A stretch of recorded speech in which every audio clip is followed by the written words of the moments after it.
Assalamu alaikum viewers, welcome back to my channel with another video. This is Nadia Salim. Hope you guys are fine and doing great. मेरी आज की video extension है to my previous video जिसमें मैंने आपको बताया था how to create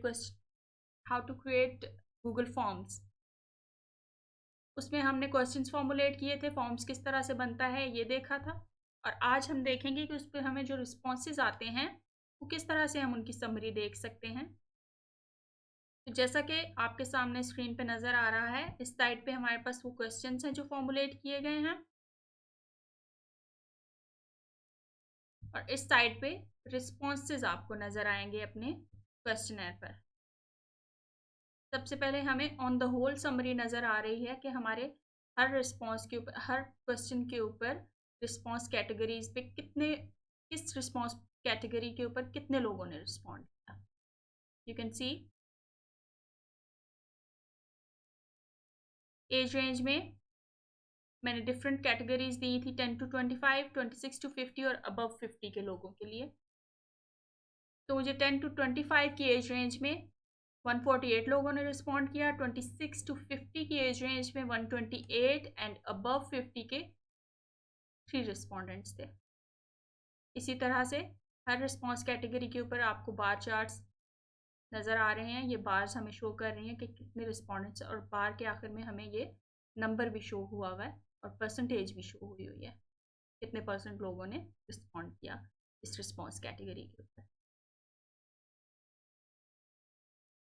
next हम क्वेश्चन वाइज अब हम देखेंगे कि किस तरह से हमें समरी मिल रही है।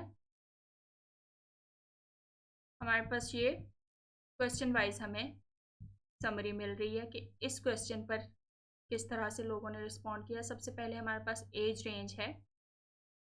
एज रेंज में हम सबसे पहले ऊपर क्वेश्चन, हम यहाँ से स्क्रॉल डाउन करके ड्रॉप डाउन में हम क्वेश्चन सेलेक्ट कर सकते हैं हमें किस क्वेश्चन पर अपने रिस्पॉन्सेज की समरी देखनी। ठीक है, यहाँ पर हमें अपने क्वेश्चन के रिस्पॉन्स कैटेगरीज पता चल रही हैं, हमने कौन कौन सी कैटेगरीज दी थी, और यहाँ पर हमें पता चल रहा है कि हमारी कौन सी रिस्पॉन्स कैटेगरी के ऊपर कितने लोगों ने रिस्पॉन्ड किया। और यहाँ से हमें ये भी पता चल सकता है कि कौन सा रिस्पॉन्डेंट था जिसने ये वाली कैटेगरी चूज़ की है। ऑन द होल मतलब इंडिविजुअली भी हमें वो बताएगा कि कौन कौन सा रिस्पॉन्स नंबर है, कौन कौन से रिस्पॉन्डेंट हैं जिन्होंने हमें ये रिस्पॉन्ड किया। अब जैसा कि हमें ये नज़र आ रहा है रिस्पॉन्स 102 पे इस पर्सन ने हमें ये दोनों कैटेगरीज एक ही पर्सन ने चूज़ की हैं। We can see that 102 response हमारे पास ओपन हो गया। You can see on the screen 102 of 278। ठीक है, एज रेंज में इस पर्सन ने हमारे पास ये दोनों कैटेगरीज एक ही पर्सन ने सिलेक्ट कर दी है मिस्टेकनली, एंड आई थिंक ये 10 to 25 एज रेंज का ही पर्सन होगा। और इस तरह से 10 मतलब अगर यहाँ पर मैंने एक्चुअली नेम नहीं दिया था क्योंकि वही मैंने लास्ट अपनी वीडियो में जो बात की थी कि कुछ लोग अपना नाम डिस्क्लोज नहीं करना चाहते हैं, तो मुझे नाम चाहिए ही नहीं था, मैंने वो कैटेगरी दी ही नहीं है। तो अगर हमें हमारे पास वो कैटेगरी होती और हमें बाय नेम भी शो हो जाता कि इस नेम के पर्सन ने हमें ये रिस्पॉन्सेज दिए हैं। तो ये आप देख सकते हैं फॉर्म नंबर 102 पे जो पर्सन था उसने हमें ये रिस्पॉन्सेज दिए हैं।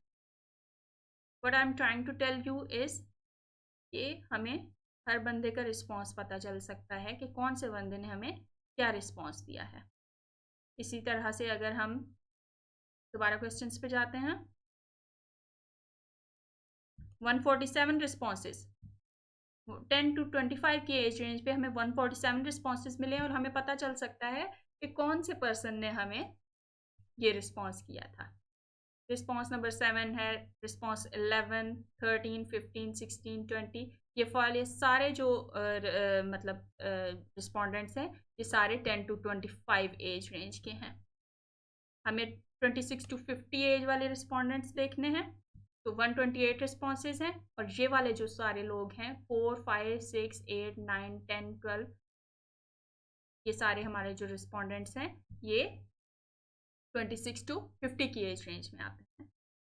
और इसी तरह से 2 रिस्पॉन्सेज जो हैं वो अबव 50 वाले थे। 191 नंबर का जो रिस्पॉन्स फॉर्म है और 273 वाला ये अबव 50 के लोग थे। इसी तरह से हम अपने हर क्वेश्चन पर ये समरी देख सकते हैं। यहाँ से हम अपना वो क्वेश्चन सिलेक्ट करके और इस रिस्पॉन्स पर, इस क्वेश्चन पर हमें कौन कौन से रिस्पोंडेंट्स ने क्या रिस्पॉन्ड किया है हम इजीली देख सकते हैं। नेक्स्ट हम इंडिविजुअल पे आ जाते हैं।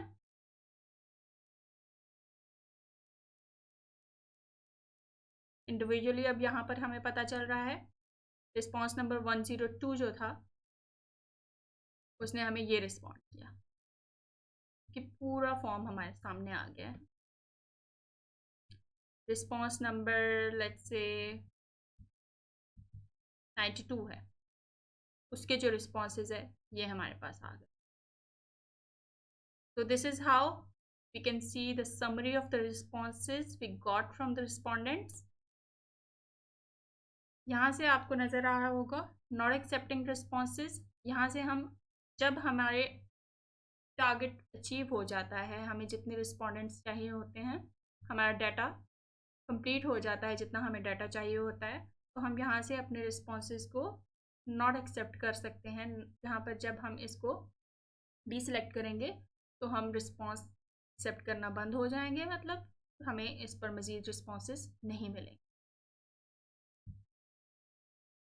3 डॉट वाले ऑप्शंस पे हम जाते हैं। यहाँ पर हमें क्या नज़र आ रहा है, gate email notifications for new responses. अब हम जब रिस्पॉन्स ओपन करेंगे, लेट्स से अब हमने रिस्पॉन्सेज एक्सेप्ट करना शुरू कर दिए हैं दोबारा से, तो अब हम जो है ईमेल नोटिफिकेशंस अगर हम उन न्यू रिस्पॉन्सेज पर रिसीव करना चाहते हैं तो हम इस ऑप्शन को सिलेक्ट कर देंगे और ये चेक हो गया। और अब हम अगर न्यू रिस्पॉन्स रिसीव करते हैं तो वो हमें ईमेल में नोटिफाई हो जाएगा। सिलेक्ट रिस्पॉन्स डेस्टिनेशन, अगर हम रिस्पॉन्स डेस्टिनेशन चेंज करना चाहते हैं, हम इस फॉर्म में जो हमारे पास ऑलरेडी जहाँ पर रिस्पॉन्सेज हमें रिसीव हो रहे थे, हम वहाँ रिस्पॉन्स नहीं रिसीव करना चाहते, तो हम एक और डेस्टिनेशन चूज़ कर सकते हैं अपने उन रिस्पॉन्सेज को रिसीव करने के लिए। क्रिएट अ न्यू स्प्रेडशीट, हम न्यू स्प्रेडशीट बना सकते हैं उसके लिए और क्रिएट हो जाएगी यहाँ से। और सिलेक्ट एग्जिस्टिंग स्प्रेडशीट, अगर हम चाहते हैं कि हम हमारी जो एग्जिस्टिंग स्प्रेडशीट है जिसमें हमें ऑलरेडी रिस्पॉन्सेज मिल रहे थे उसी में हमें रिस्पॉन्सेज मिले, तो वो हम सिलेक्ट एग्जिस्टिंग स्प्रेडशीट करेंगे और यहाँ से वो सिलेक्ट हो जाएगी। ऑलराइट, नेक्स्ट ऑप्शन है हमारा अनलिंक फॉर्म। अगर हम इस फॉर्म को अनलिंक करते हैं तो what happens, are you sure you want to unlink this form from the current spreadsheet. यहाँ पर अगर हम अनलिंक करते हैं उस प्रीवियस फॉर्म से तो क्या होगा, new responses to this form will no longer be sent to the spreadsheet but existing data will not be deleted, you can set this up again. ठीक है, एग्जिस्टिंग डाटा हमारा डिलीट नहीं होगा और हमारे जो न्यू रिस्पॉन्सेज होंगे वो उस रिस्पॉन्स कैटेगरी उस स्प्रेडशीट में नहीं जाएंगे। उसके लिए हमें नई स्प्रेडशीट जो हमने अपने पिछले ऑप्शन में देखा है, न्यू स्प्रेडशीट सेलेक्ट करनी होगी या बताना होगा कि हमने कहाँ वो फॉर्म्स भेजना चाहते हैं, कहाँ वो रिस्पॉन्सेज भेजना चाहते हैं। अच्छा, डाउनलोड रिस्पॉन्सेज, अब हम इन रिस्पॉन्सेज को अगर डाउनलोड करना चाहते हैं तो वहाँ यहाँ से हम डाउनलोड कर सकते हैं रिस्पॉन्सेज को। ऑलराइट, यहाँ पे हमारे रिस्पॉन्सेज डाउनलोड हो जाएंगे। लेकिन स्प्रेडशीट की फॉर्म में जब हम डाउनलोड करना चाहते हैं वो मैं अभी आपको बताती हूँ। अगर हम इन रिस्पॉन्सेज का प्रिंट चाहते हैं तो यहाँ से हम प्रिंट ऑल रिस्पॉन्सेज, और अगर हम इन रिस्पॉन्सेज को डिलीट करना चाहते हैं फिर डिलीट। अब हम देखते हैं कि किस तरह से हम इन रिस्पॉन्सेज को स्प्रेडशीट में ला सकते हैं। You can see this sheet का आइकन, इस पर हम क्लिक करेंगे, आपके सारे रिस्पॉन्सेज हमारे इस स्प्रेडशीट पे आ गए हैं। ऑलराइट, ऑटोमेटिकली स्प्रेडशीट में हमारे पास ये रिस्पॉन्सेज इंटर हुए हुए हैं। हमें बिल्कुल भी ज़रूरत नहीं है कहीं भी ये डाटा मैनुअली इंटर करने की, हमारा डाटा ऑलरेडी इंटर हुआ हुआ है। और अब हम क्या करेंगे, इस फाइल को डाउनलोड कर लेंगे। You can see the download option. हम किस फॉर्मेट में इसको डाउनलोड करना चाहते हैं, माइक्रोसॉफ्ट एक्सेल में डाउनलोड करना चाहते हैं, open document format, PDF document में, web page, comma spread values, tab separated values. तो हमें एक्सेल शीट में हमें ये डाटा चाहिए, माइक्रोसॉफ्ट